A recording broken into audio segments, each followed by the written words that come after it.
¿Alguna vez has presenciado algo tan insignificante y escandaloso que no puedes decidir si reír o gritar? Eso es exactamente lo que me pasaba por la cabeza mientras apretaba el último tornillo de una valla de madera de casi 2 metros de alto, una valla que ahora dividía perfectamente la orilla del lago en dos, cortando el césped, el muelle y el agua, como si hubiera sido trazada con un bisturí legal. Detrás de mí, una docena de vecinos aturdidos permanecían en silencio, observando cómo esta audaz estructura se materializaba justo en medio de lo que solía ser un paraíso compartido. Al otro lado de la valla, Margaret, prima de nuestra infame presidenta de la OA, Karen, se quedó helada, con la mandíbula floja, mientras sus lujosas tumbonas y la rampa de moto acuática, a medio terminar, quedaban permanentemente varadas detrás de un muro de madera.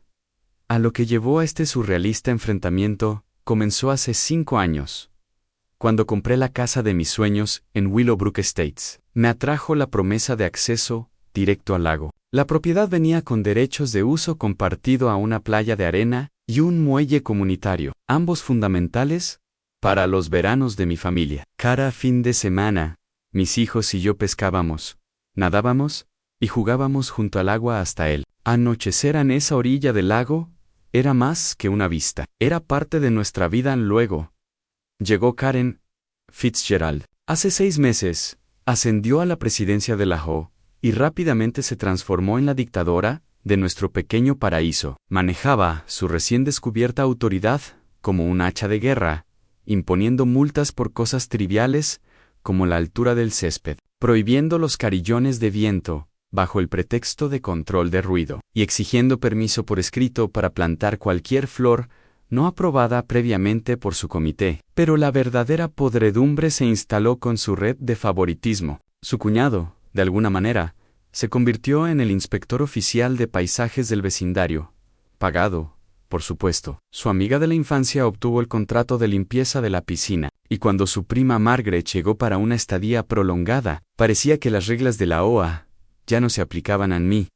Cuenta de que algo andaba mal cuando Margaret comenzó a montar todo un resort en el patio trasero sobre la orilla del lago compartida, no solo una silla y una nevera. No, sacó tumbonas de alta resistencia, antorchas tiki, un sistema de altavoces con un volumen atronador, y comenzó a construir una rampa privada para motos acuáticas. Toda la instalación obstruía completamente la vista del lago y bloqueaba el acceso a cualquier otra persona. Intenté abordarlo civilmente, presentándome y señalando cortésmente la naturaleza compartida del espacio. Margaret me miró como si hubiera interrumpido su coronación, y me informó que Karen le había otorgado derechos exclusivos a esa mitad de la orilla del lago, ya que yo solo la usaba los fines de semana. Me agitó una hoja de papel en la cara, una supuesta reasignación de servidumbre de la OA, y me aconsejó que presentara una queja si tenía un problema curioso y escéptico. Inspeccioné el documento. Afirmaba que la OA había votado unánimemente para darle a Margaret acceso exclusivo durante la duración de su estancia, citando una mejor gestión de los recursos comunitarios. Una afirmación audaz, considerando que 2 miembros de la Junta estaban fuera del estado durante esa supuesta votación. Algo en todo el asunto apestaba. Contacté con la oficina de planificación de la ciudad y los registros de propiedades del condado. Como era de esperar, ambos confirmaron que la orilla del lago estaba escriturada a propiedades específicas, incluida la mía, y que ninguna votación de la OA podía anular eso sin consentimiento formal y procedimiento legal. La reasignación de Karen era, en términos legales, una broma. Presenté esta información en la siguiente reunión de la OA. La respuesta de Karen en puro teatro. Su rostro se puso rojo remolacha. Su agarre en el podio lo suficientemente fuerte como para dejar huellas dactilares. Chilló que la OA había modificado recientemente sus estatutos para permitir el control total de todas las decisiones sobre el muelle. Afirmó que cualquiera que desafiara a la Junta sería multado con $500 al día. Incluso presentó otra enmienda de los estatutos convenientemente indocumentada, supuestamente aprobada en una reunión misteriosa que nadie recordaba. Mientras tanto, el imperio de Margaret En la orilla del lago se expandía. La música sonaba a todo volumen desde el amanecer hasta el anochecer. Sus invitados ensuciaban la playa. La rampa de moto acuática se erguía como un dedo medio de madera hacia el vecindario. Y cuando mi hija de 8 años intentó caminar hacia el agua para su baño matutino, Margaret la bloqueó físicamente y declaró el espacio propiedad privada. Ese momento, ver a mi hija regresar con lágrimas en los ojos, fue la gota que colmó el vaso. Pasé la semana siguiente sumergido en papeleo. Como abogado de contratos, este era mi terreno. Revisé mi contrato de compra de vivienda, el estudio de la propiedad, los estatutos de la JO y décadas de registros de reuniones. Lo que encontré fue irrefutable. En la orilla del lago no solo estaba escriturada específicamente a mi lote, sino que los estatutos de la JO establecían explícitamente que no tenía jurisdicción sobre los derechos de propiedad. Cualquier interferencia los expondría a responsabilidad personal. Redacté un aviso y lo envié certificado a Karen y a Margaret. Tenían 72 horas para retirar su basura del espacio compartido o enfrentar acciones legales. Como era 10, no se lo tomaron en serio ni a la mañana siguiente. Karen llegó a mi puerta en modo teatral completo, con Margaret a remolque, y un hombre que presentó como su abogado. Parecía haber estudiado derecho, viendo dramas legales. Intentaron de todo. Amenazas, sobornos, teorías legales bizarras. Karen ofreció eximirme de las cuotas de la JO por un año, si simplemente lo dejaba pasar. Margaret propuso un horario compartido. Ella se quedaría los lunes, miércoles y viernes. El supuesto abogado balbuceó algo sobre derechos de ocupa, lo que le valió una mirada de desaprobación y una cortés invitación a irse. En las 72 horas pasaron sin cambios. Margaret, si acaso, se atrincheró más, expandiendo su instalación y comenzando la construcción de un pabellón de sombra permanente, así que lancé la fase 2.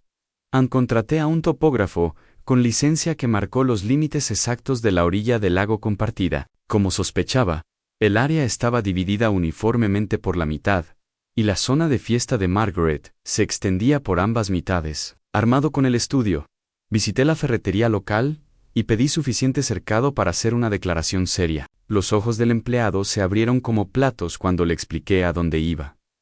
La noticia se corrió rápidamente. Cuando llegué a casa, todo el vecindario estaba zumbando. Cuando la gente me preguntaba si era cierto que estaba construyendo una valla, respondí con calma: solo estoy marcando los límites de la propiedad.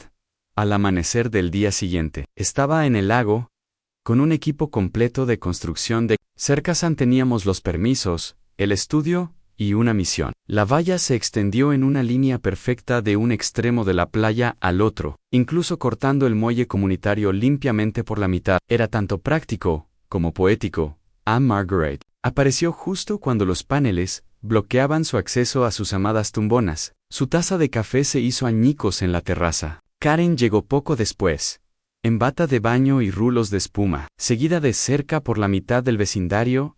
El colapso fue espectacular. Karen gritó acusaciones de vandalismo, allanamiento de morada, angustia emocional, incluso robo de identidad. Llamó a la policía, quienes revisaron mi papeleo y se fueron. Llamó a la autoridad de cumplimiento del código de la ciudad, quienes no encontraron violaciones. Incluso intentó contactar a autoridades superiores, escalando desde el ayuntamiento, supongo, hasta el Pentágono.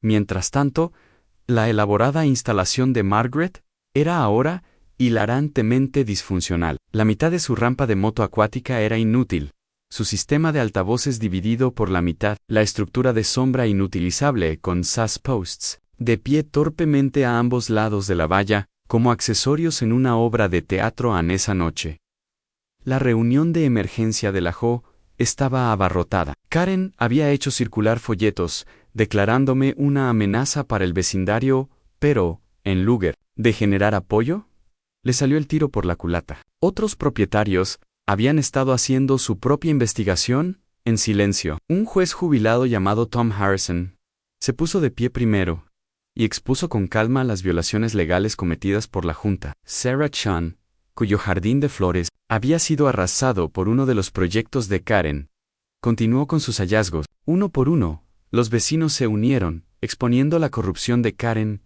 Entonces apareció el esposo de Margaret. Echó un vistazo a la valla, a su furiosa esposa, Al Serco Ligo, y tomó una decisión rápida. Se iban. Mientras supervisaba el desmantelamiento de la instalación de Margaret, los vecinos lo oyeron murmurar como Karen los había arrastrado a un costoso lío. La última jugada de Karen llegó cuando intentó declarar una orden ejecutiva para derribar la valla.